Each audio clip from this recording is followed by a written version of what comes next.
Muy bien, voy a comenzar con una lectura de la palabra.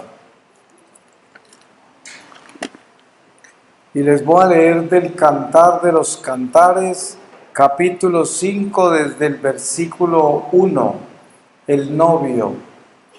He entrado en mi huerto, hermana y novia mía, a cosechar mi mirra y mi bálsamo, a comer de mi miel y mi panal, a beber de mi vino y de mi leche. Comed, amigos, bebed, queridos embriagados. Palabra de Dios. Adorarás al Señor tu Dios. Primero, esto nos recuerda el primer mandamiento. Sabemos que tenemos que entender por qué razón Dios nos pide esto. Precisamente cuando yo regresé a la iglesia y comencé a dar pasos en la nueva vida como católico, una de mis más grandes sorpresas fue encontrar en una iglesia donde yo iba con frecuencia una capilla que no había descubierto.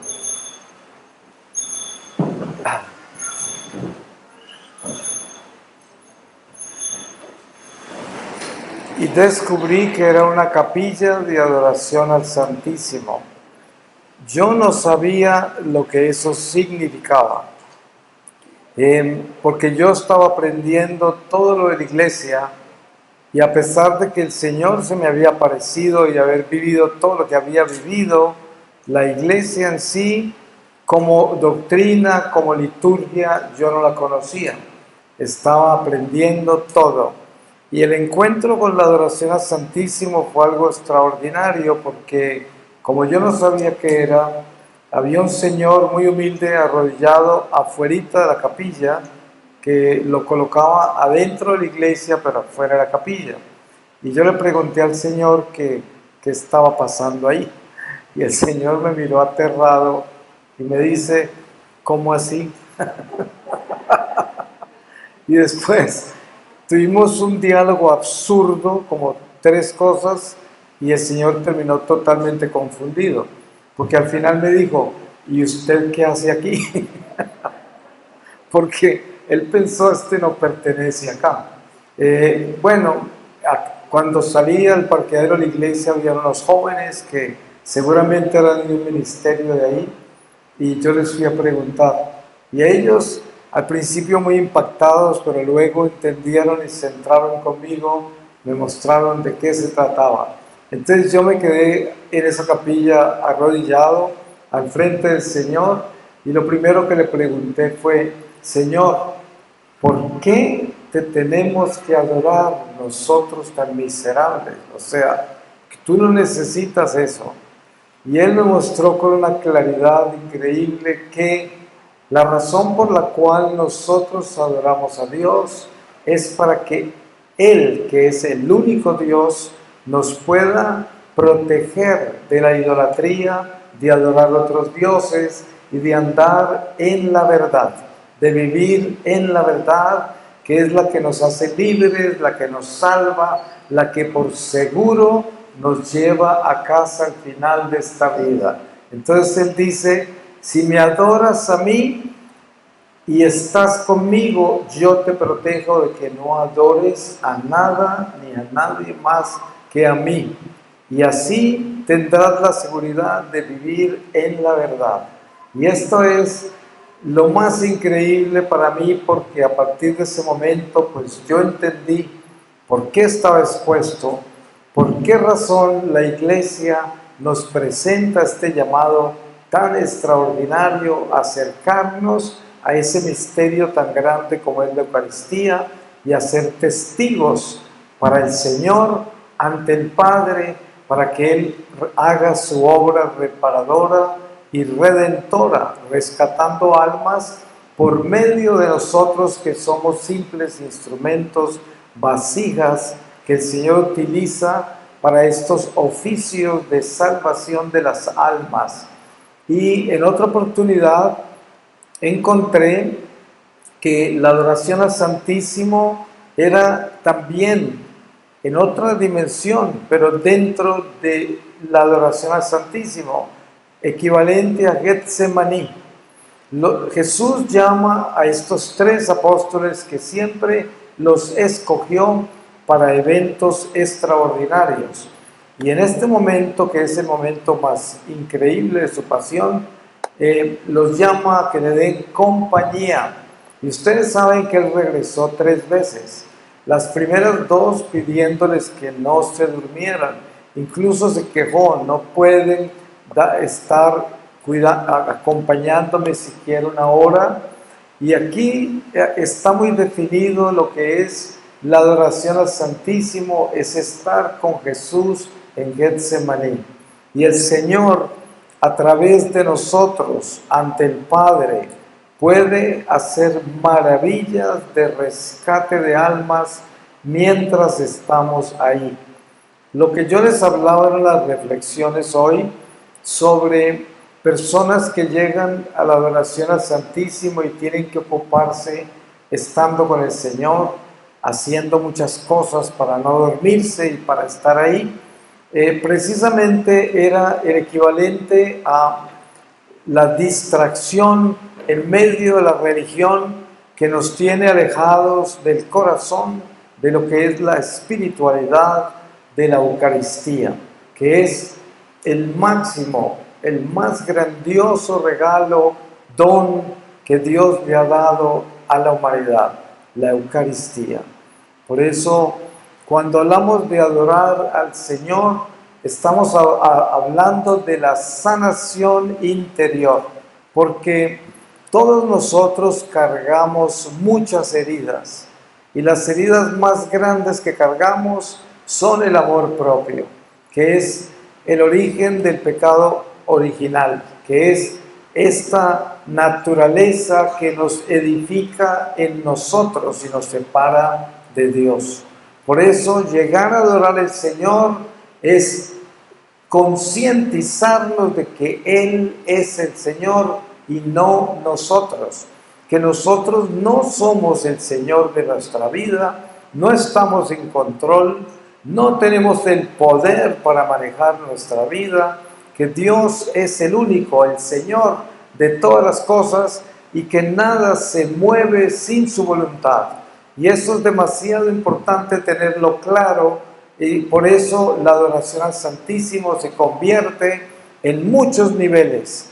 Por un lado está la acción reparadora, que es estando con el Señor en adoración, estamos bendiciendo la familia, la parroquia, la ciudad, la nación, la iglesia en el mundo. Estamos haciendo todo eso porque somos un solo cuerpo, el cuerpo místico del Señor que es su iglesia. Pero también en otra dimensión el Señor está rescatando almas en ese mismo momento también. Si nosotros somos los verdaderos adoradores al Santísimo, que están sinceramente ahí porque aman al Señor, porque conocen ese Señor en la Eucaristía, porque están seguros que ese es el Dios que nos creó con sus propias manos, y ahí está esa hostia insípida, en ese pedazo de pan, y teniendo esa conciencia clara, el Señor con eso hace cosas grandiosas. Ustedes se acuerdan cuando se acercó el centurión pidiéndole que le sanara a su esclavo, y lo que dice el Señor de ese centurión, cuando el centurión le dijo que no tenía necesidad de ir hasta la casa a sanarlo, porque una sola palabra de él bastaría para sanarlo. Y el Señor quedó impactado de la fe que tenía ese romano y lo comparó con algo mucho más grande que tantos judíos no alcanzaban, que ese hombre tenía una fe real. Y dense en cuenta quién era, un hombre que no conocía a Dios realmente, pero fue tan grande su encuentro con Dios que fue capaz de decirle algo que nadie se lo había dicho. Todos querían que Jesús fuera a la casa de ellos, todos querían que fuera todo, el Señor se desplazara. Y este hombre sabía que estaba al frente de un poder que no necesitaba desplazarse a ninguna parte, que desde donde él estaba todo se podía hacer. Para eso se necesita un momento inmenso de iluminación de la conciencia, un conocimiento claro de Dios. Pero ¿qué es esto? ¿Quién es el que habló con ese centurión? Pues fue el mismo que está en la Eucaristía, ese Jesús. Y por eso cuando estamos en la Eucaristía, no necesitamos decirle al Señor, vente a mi casa que tengo a mi madre enferma, vente a tal parte a arreglar mi problema laboral o económico o mi salud. No, porque el Señor conoce todo y el Señor es omnipresente, está en todas partes al mismo tiempo, todo el tiempo. Y teniendo eso claro, sabemos que estamos hablando con el Todopoderoso. Y lo que necesitamos hacer es darle el señorío. Yo le digo a la gente, miren, cuando usted quiere espiritualizar su vida, le recomiendo espiritualizar todo en su vida. Espiritualice hasta sus zapatos, porque usted se sorprenderá, pero todo lo que nosotros hacemos está vinculado con todo nuestro ser. Todo, la ropa que usamos, la forma en que nos acostamos o nos levantamos, lo que comemos, lo que pensamos, lo que sentimos, lo que decimos, todo está conectado con todo nuestro ser. Y por lo tanto, es importante espiritualizarlo todo. Uno tiene que colocar el corazón en las cosas para que la bendición de Dios llegue a todas las cosas. Y así, en esa forma, nosotros comenzamos a vivir una vida que tiene sentido en Dios.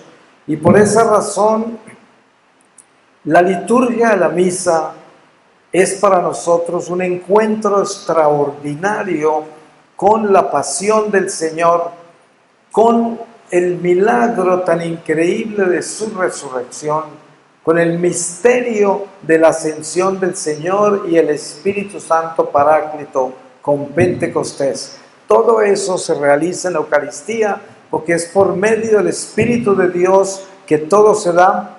Es porque el Señor ha resucitado y ese pan se hizo vida, esa sangre y esa carne del Señor se convirtieron en pan de vida como lo había prometido, y todo eso sucede por medio de su pasión y muerte, y todo eso sucede en la Eucaristía.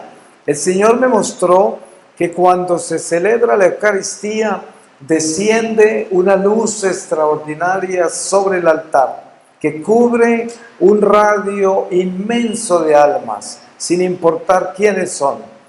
Y me muestra desde la sacristía cuando el sacerdote se está vistiendo y todas las oraciones que hay para cada uno de sus vestimentas, todo lo que el sacerdote utiliza. Cuando el sacerdote ya sale al altar, ya es Jesucristo en el sacerdote sin lugar absoluta a dudas. Y en ese momento se realiza el gran milagro extraordinario del encuentro de la divinidad con la humanidad.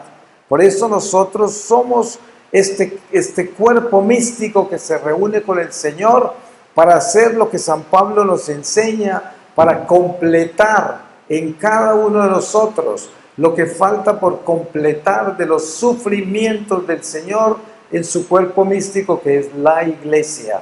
Y somos células vivas reparadoras presentes ante el misterio de la misa.